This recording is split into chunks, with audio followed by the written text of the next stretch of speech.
I proudly present, here is Metal Mike, yeah!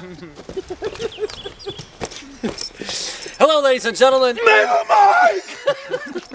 Hello ladies and gentlemen, in today's episode we're going to talk a little bit about the Middle Ages. A fascinating time, fascinating period in history. You probably associated with myths and legends about knights and warriors. Still, not much is taught on history classes about what these people actually wore for combat, what they used to fight, and how the arms and armors actually evolved throughout that period. After all, the Middle Ages is a long time. The 8th century marks the beginning of the so-called Viking Age, the age of the bloodthirsty Norsemen who raided Europe, plundered, pillaged, and raped. The last one is one of my favorite aspects of the Viking culture. Anyway, what exactly did these guys wear? Not much has been actually said, not many things have been found by the archaeologists. So what we actually know is largely a matter of speculation, but certain things are known for sure.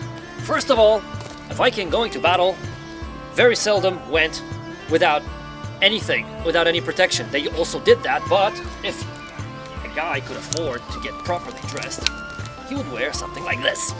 What I'm putting on right now is a gambeson, a padded, quilted jacket that was used to withstand, to soften the blows of various weapons. So, in case anyone tried to use something like this upon him, maybe not all the bones were broken. Very popular weapon, very easy to construct. Anyway, let's put this on first, and then I'm going to show you something that was one of the best military inventions of all time, known since the 5th century BC, used by the Celtic tribes, very well popularized by the ancient Romans. This is the mail, a net made of thousands of small little links, little steel circles intertwined and interwoven to form something that behaves basically like a material. Each one of these has been riveted together to form a stronger bond, something that actually held together pretty well. And like I said, it's one of the best military inventions of all time. I'll try to put it on right now, see how it works on me. It's not very heavy, in spite of what the people say, or what the legends may tell you. This does not weigh more than 5 kilograms. So in fact, it weighs about as much as a very heavy leather jacket.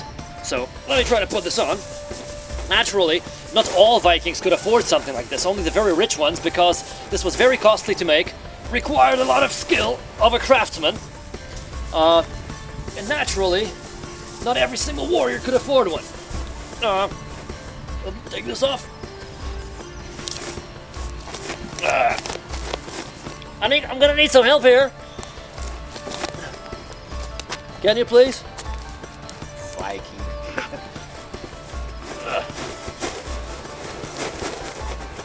It's a beauty. What's more, another important aspect of any warrior's life is the weapon he uses, namely the sword. Like I said before, the dress I'm wearing is that of a very rich Viking.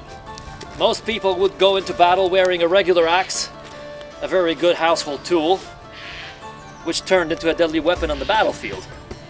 Or one of these things. No chainmail could actually protect you from this if someone wanted to break your bones. But the sword that I'm going to show you is a very nice piece of weaponry. Not very heavy.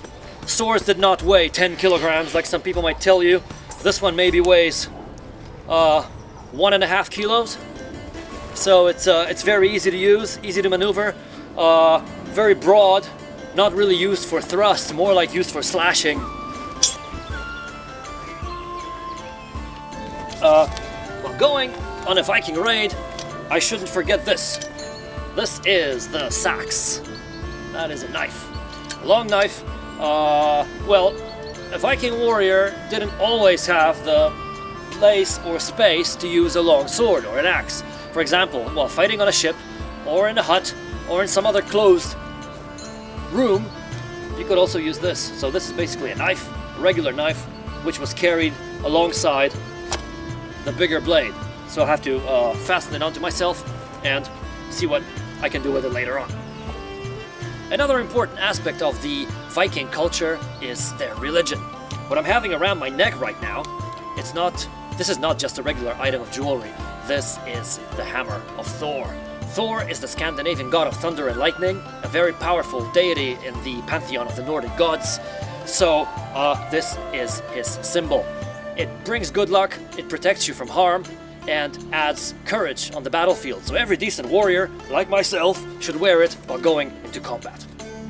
Okay, I'm almost ready. I got my helmet on. This is the typical helmet from that period of time, made of 4 elements of steel riveted together.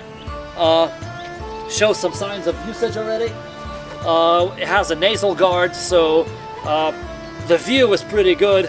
You can see a lot. Your face is pretty well protected. The most typical helmet of the Viking era. What I'm going to need now is a shield. Now this is something really cool. The shield. This is an interesting shape. It's round, so it protects. I think it protects you pretty well. It's got the metal boss in the very middle of it, enabling me to put my hand right through it. So the way they held it was something like this, not like that. How they did it later on. This is the way they held their shields.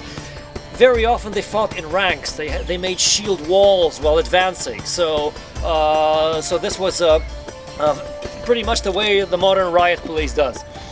So what I'm going to need is also a spear, a very effective weapon, very cheap to make, very easy to use.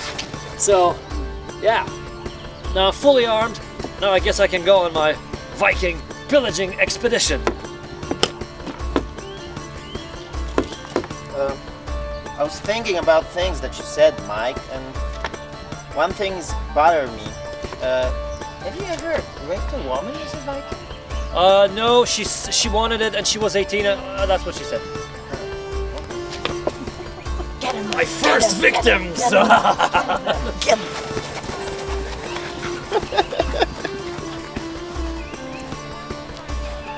You fucking rapist!